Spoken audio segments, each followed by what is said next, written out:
Welcome to this special episode of Finding Love. Wanting to be loved is part of human nature. Seeking a lifetime companion, a soulmate, is a common dream that almost everyone has. Joining me today is Rand Fahid, a counselor and a family therapist with years of experience who has helped individuals and families build meaningful relationships. Welcome, Rand. Thank you. Thank you for having me, Zuleha. It's lovely to have you. Rand does have her own channel, and I will put the link in the comments section where she shares amazing gems. So please make sure to check it out. So today we're going to talk about the challenges and opportunities of finding love. As a Muslim, I say as a Muslim because I guess there are certain cultural and cultural dynamics that exist around Muslim communities, and we will definitely keep those in mind as we're talking. Now, Rand, my first question to you is a common comment I hear amongst Muslims is it's so hard to find true love. And in the Islamic context, they mean a spouse. Would you agree that it's getting more and more difficult to find a spouse in today's day and age, spouse, AKA true love? And if so, why? Or if not, why not? Okay. To answer that question, we need to just unpack it a little, right? So, Mm-hmm. what is true love? Right? That's one thing. Mm. And finding a true love, or the term of true love is different from finding a spouse. And what are the challenges in finding a spouse? So what true love is? Majority of people, when they say true love, they think about, the picture of romantic love, being swept away feet, all the flowers and the hearts, and it's like what the media tells us love should be, which is not the right term, in my opinion. Mm. Because if we look for real love happens after you live with the person. Real love happens after you know the person really well. You see their flaws. Majority of people think, no, I'm gonna fall in love first, and I will decide that he is the one or she's the one, then I'll marry her. That's very Mm. wrong, because people tend to show in that early stages of relationships, they show the best side of themselves. They show like one, or less facet of their personality. They hide all the issues, the traumas. They seem so perfect. And that Mm. leads them to people say like, oh, he changed or she changed. No, that's the true them, but they were pretending or like Right. beautifying themselves. So to start with, true love, what true love is not what we see in the media. True love most of the time comes after marriage, after you know the person, and it's a long-term process. Second, the definition of love.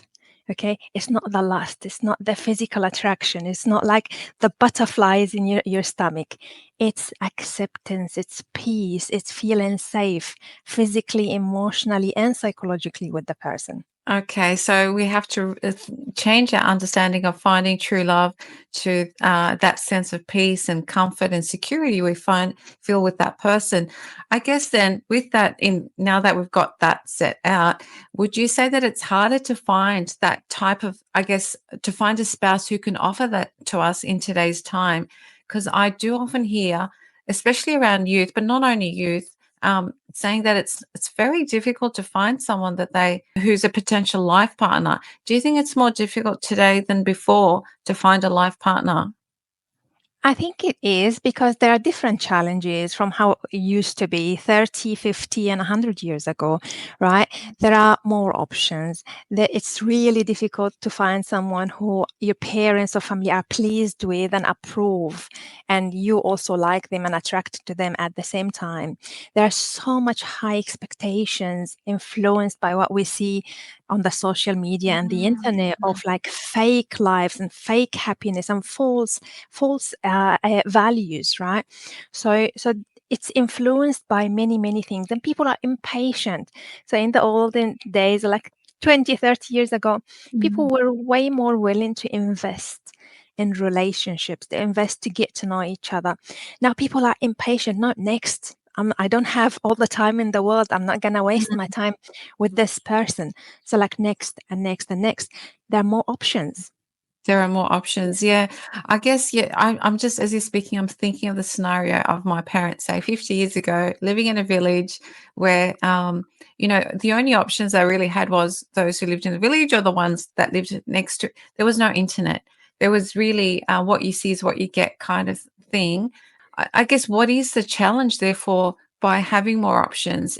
Does it mean that you're less patient with what you have because you think, well, there's plenty of fish in the sea? That's a common term Yeah, we hear. yeah, yeah. So that's one side of it. The other side is that we are told what we want or how relationships should be by what we see in the media, movies, social media, Instagrams, all these reels and stories that majority of it are false and fake, and they're not true, right? No one shows their issues and problems and fights. We hear day after day about influencers who got divorced all of a sudden, and you see like their stories and pictures and reels, like you would think they are the happiest couple on earth. Mhm. People Mhm. don't show their issues, right? So when you see this, you think, "Oh, I want this and I want that and I want this." Do you really need that? Is that what you need? So we are told how our life and how our relationships should be. We are told how, men should treat women, how women should treat men. But is that really what we need? So everything is externalized nowadays. People need to dig deep about their own needs. They Mhm. should understand themselves first. They should heal themselves first, right? And once they have this awareness and understanding, then they can, okay, look for somebody who's compatible. But being like bombarded with these, like, very false ideas of what love and marriage is like it's interfering with our real needs, making it harder and Mhm. difficult to find the right person. Then we think, oh, I can never find the right person because it doesn't exist. The Mm. picture you have in your mind of a perfect person does not exist. It's like completely fake. I can hear some people saying, as they're listening, thinking, "Yeah, Rand, I get what you're saying, but there's so few marriage material spouses out there." Would is that is that a thing? Do you feel that the quality of people have reduced as well, if that's such a thing? Yes and no. See, like the divorce rate has massively increased in the past 50 years, right? So we Mm. have so many people who grew up in, two homes. They did not see a healthy, good relationship between the parents. So they don't have the template or the programming of what a wife and a husband and a family of, with the two parties in it looks like. That impacted how, like, how wife or a husband materials young people are.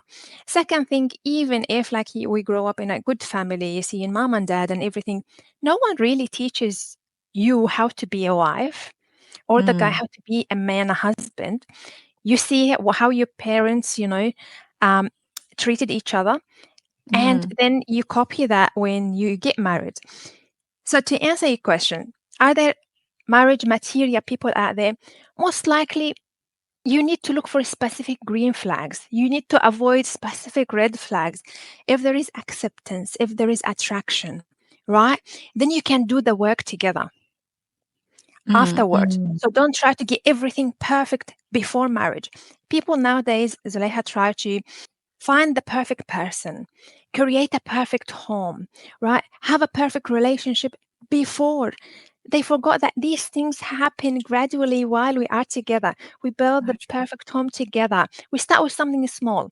As long as there is acceptance and attraction, okay, let's make it work. Let's get to know each other better. Let's like communicate our values and beliefs and put goals together. So like it's a build, it's a process. It's not So, like, and yeah. mm. I think that's very powerful messaging because a lot of the time youth have this perception, not just youth, but unmarried people, where I'm going to go into this marriage and it's all going to be amazing because I have chosen the perfect person. But what I'm hearing from you is no one's perfect, including ourselves or the individual wanting to get married, but it needs work. It's a process and you can make it as close to perfect. It will never be perfect as possible through that work and effort. Is that right? Absolutely, absolutely. I always say to couples that there is an emotional bank in relationships, and the more effort you put in and invest in this relationship, you add in credit to your bank. When difficult times comes, and it will, when conflict happens, and it will, right? You're gonna take and use the credit that you have in your bank. So yes, it's effort, it's work, it's like working together hand in hand. Not starting Mm. with a perfect everything. It doesn't work. So I guess if as long as there's certain red flags that are not there at the beginning, it's the idea is one should go into a marriage, but be conscious that they're going to have to put in the effort. I guess my question also is, sometimes people think, well, once I find the perfect person, when I find my true love, it will transform me and I will become a better person. They will bring out the best version of me. Is there a problem with that mindset? There is a problem because there are two types of relationships, right? There is like a damaging toxic relationships, and there are healing therapeutic relationships. And yes, sometimes you get into a relationship and like you heal and the other person heals, but you should not go into the relationship thinking that they're going to fix me, or they're going to bring the best version of me. No, there are some work that needs to be done beforehand, and it's your own responsibility to do that work.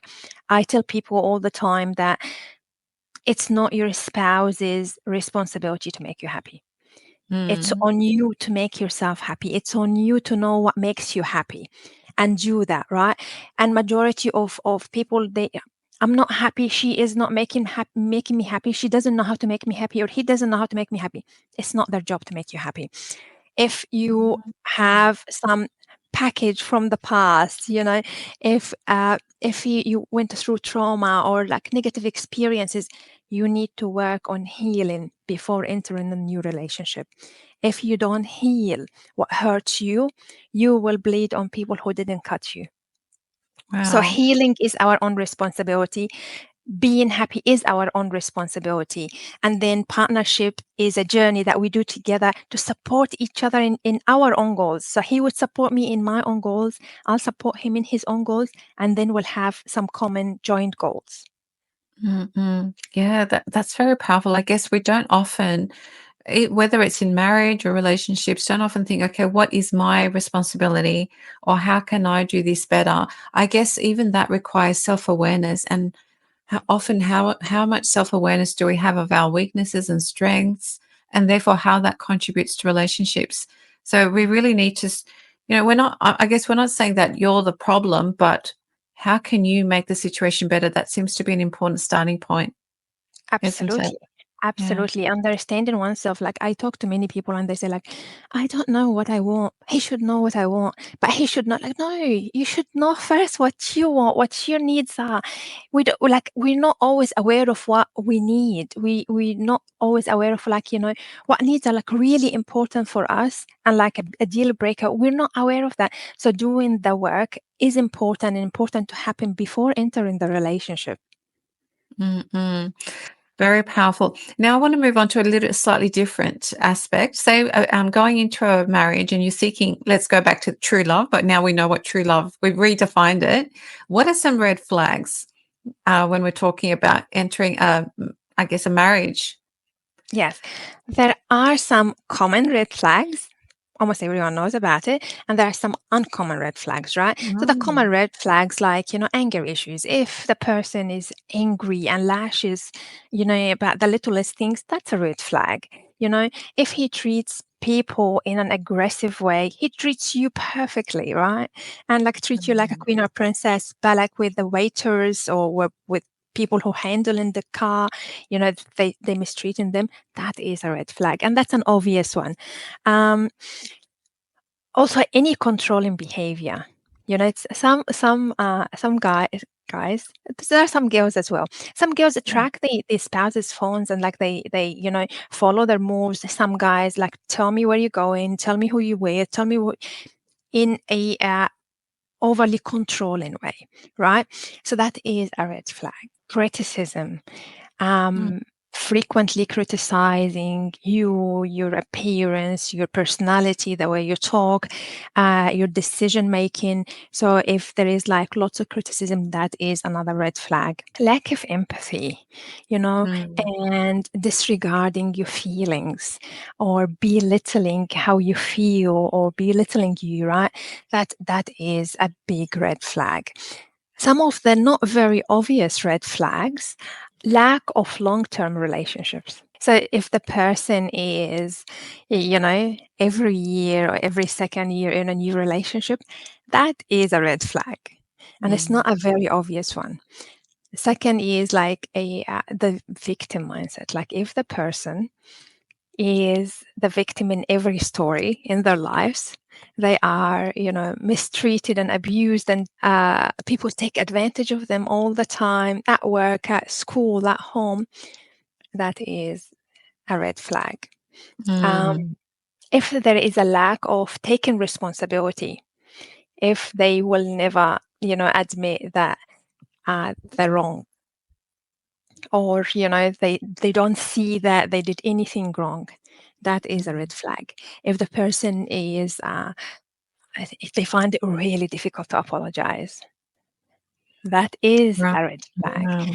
If they you misusing the dean to their benefits, so Mm. like they will only mention the dean when it works for them, and they pick and choose the parts that work for them, that is another red flag. um Even if, and that's a not very obvious one, but if they jump jobs and change jobs Mm. Mhm. frequently, it shows you that they might be impatient. There might be there is no stability, and do you really want that, or do you not? Is the stability a value for you in your life, or is it like, are you a free spirited and you're willing to change and move and travel all the time? So these are things just to look for Mm. before deciding if that's the right person for me or not. Wow, who wouldn't have at least one of those red flags? But even there's an evaluation that needs to be done, isn't there? In that, Absolutely. how high Absolutely. up is the red flag? That's one thing. What can I live with? What I can't live with, right? Mm. I tell people in sessions, it's about what you can live with. It's not about like what makes you happy. Again, we agreed your happiness is your own responsibility. So it's what you can live with. Also, like, how many red flags are there in this specific person? If the person like Oh. holding 8 red flags, like, if it's one and you can evaluate it yourself, that's a different story. Self-awareness. What is a deal breaker for you? Right? Like for the example that we mentioned, a person who is like jumping jobs all the time and changing locations and traveling. It, can you live with that, or you can't live with that, or like you're looking for stability in your life? So you really need to be self-aware of your own values and what you want, what your Mm. needs are, and then adjust accordingly. With red flags, one of the biggest mistakes that majority of women fall in is that they see the flags, but they purposely disregard them, thinking like, I'll fix him, I'll change him. Okay. You can't, sister. You can't change anyone that doesn't want to change. And I always like to remind people, Allah Himself said to us, لا يغير الله ما بقوم حتى يغيروا ما بأنفسهم. Allah won't change people unless they start to do the work. So Allah won't change people without them doing the work. So they see the potential in a way in the person rather than the reality, and that potential may never come to fruition because it's really up to the person, right? Yes. Yes. If the Yeah. person, and I see it a lot in sessions where like, there is an issue, and the woman says like, you have one, two, three, four, five. I says like, I'm perfect. If you have issue, you go fix yourself. That happens a lot. If the person doesn't see the problem, then we have a problem. Okay. Mm. So if you see like Yeah. these red flags and you think, I'll change it, I'll fix it, I'll fix him, I will influence him in a good way. If he doesn't see it as a problem, if he does not want to work on that anger issue, or like on the controlling behavior or whatever, you can't change him, you Mm. can't fix him. So you really should, okay, first, my understanding is identify the red flags, but then also identify the one, I guess, evaluate whether you think you can live with those red flags realistically. and just assume that those behaviors may be there in the marriage because that person may not want to fix those behaviors. You can't force anyone. So that's a very good message, I think. And a lot of us probably go into marriage not being aware of that. As I said, we fall in love with the potential, which is a big problem because there could be huge disappointment at the end when that potential is not realized. When you think about it, we sometimes struggle to realize our own potential, let alone, encouraging or sometimes forcing someone else to realize their potential. It's when we put it into words, it seems so unrealistic, doesn't it? And we have to be Absolutely. conscious of And that. and that's where, like I was saying, like there are two types of relationships, healing and toxic, harmful relationship. How a relationship turn harmful or a healing therapeutic relationship is when, like, let's say I have issues and I have not worked on, and I don't have self-awareness of my own problems, of my own traumas, of my own needs and wants, my own standards, my own goals, my own values, right? And another person comes with completely different life experiences from a very different home. The templates and like the programming is so different, and we clash, and we don't know how to handle these, like, issues and problems. We don't know how to handle conflict, right? So I would hurt him, he will hurt me, we'll keep hurting each other, and it will become toxic, right? On the other side, once like there is an awareness and we communicated our values, we communicated our goals, we communicated our expectations, right? So many people, especially women, they don't communicate their expectations. They're just so quiet about it. And then they're shocked that he's not doing this, he's not doing that. Well, sister, you didn't complicate it. You did not communicate it. Yeah, he should Mm. know. No, he wouldn't know. If you don't say it, he would not know, right?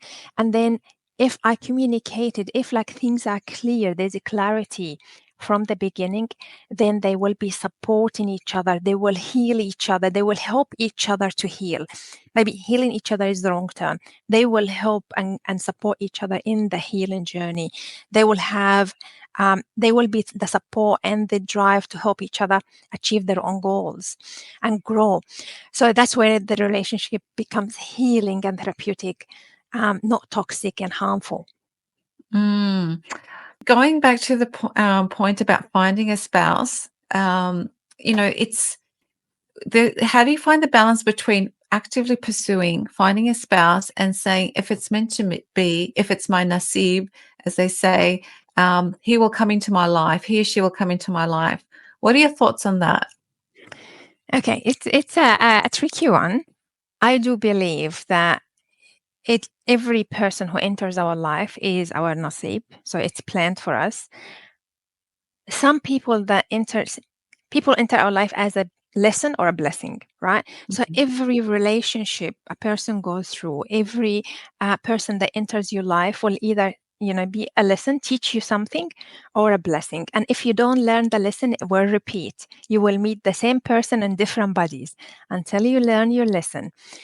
So part of it is that you have some work to do. And if you do the work, the right person will appear.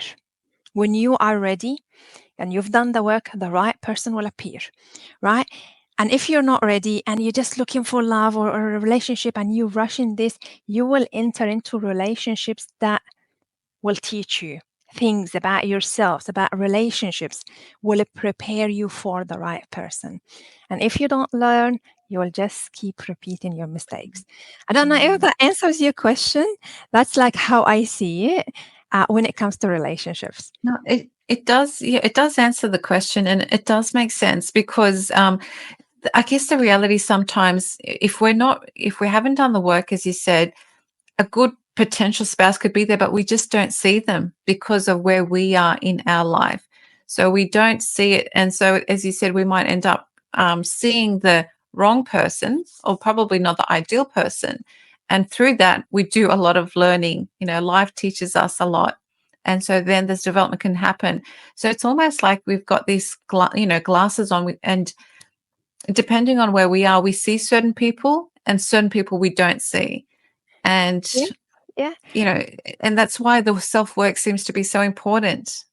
Very important. And I really want to mention a point about this specific point. When it comes to attraction, right? We are attracted to what is familiar. Okay, so if I'm walking in the city and it's really busy, I'm Egyptian, okay? So if I'm walking in the city and it's really busy and everyone is talking and I hear somebody speaking Egyptian Arabic, I will pay attention and I will look behind me and I try to see who that person is because the language is familiar, right? I know, and I will be curious, like, so I'll be attracted to that language that I'm familiar with. Same things in relationships. If I come from a home where I was abused or mistreated, or my parents, especially for girls, the dad, I did not get the love that I needed as a child from my parents, I will be attracted to men that will treat me the same way. Okay, why? Because that's familiar. Yeah. The abuse, the mistreatment, the anger issues, the control is what's familiar for me. If I done the work, okay, and I worked and I healed, right, then I will know what Rand needs, and what is the right person for Rand. And I'm not driven by what's familiar anymore, right? I'm driven by my values. I'm driven by my needs, my own personality and what it needs. See, that's why it's really important to do the work before entering relationships. If I can break that down a bit more, it took me a long time to understand what you're explaining, but I completely get it now. And just as a side note, like when you said the Egyptian Arabic, say you've learnt Spanish then in the meantime, or Russian, Yes. and then when you hear that language, you pick it up and you're like, oh wow, I pick it up. But unless you've learnt it, you're not going to keep an eye out or an ear out Recognize for it. it. Yes. And as So you said, the right person might be there all the time, but I can't recognize it. I can't see it because I don't know the language. I don't know, some girls say to me like, no, this is so good to be true. Like when is the bad stuff will appear? Like it can't be like this. Because they never experienced something as good as this. Because it's and so different they from what's get familiar for them. uncomfortable. They get uncomfortable even with that good because they're expecting the bad because maybe in their childhood it was always something bad happened after something good. Absolutely. And in most of these cases, what will happen then? Self-sabotage. They will sabotage the relationship. They will sabotage this beautiful connection. They will sabotage the good, right person because they're scared. They're really scared and terrified of, they're not familiar to this kind of treatment. They don't get it. They don't understand it. So they will sabotage it. Mm. Okay. Now, going back to finding love, I would say traditionally for a lot of Muslims, their family would have gotten involved with finding a spouse. They would have a community, where they would see them, whether it's weddings or whether it's other sort of gatherings. Whereas, let's say in the Australian context today or the Western context, a lot of youth, those social gatherings are not as common as they used to be. And youth spend a lot more time online on online platforms, so they literally socializing through online platforms rather than interacting physically. Do you think these kind of changes in social behavior is having a negative impact in finding a potential spouse? And if yes, how can we overcome that? I'm not a big fan of finding your life partner online. I'm not, because there are countless stories where things went wrong, especially Mm, for the Muslims, right?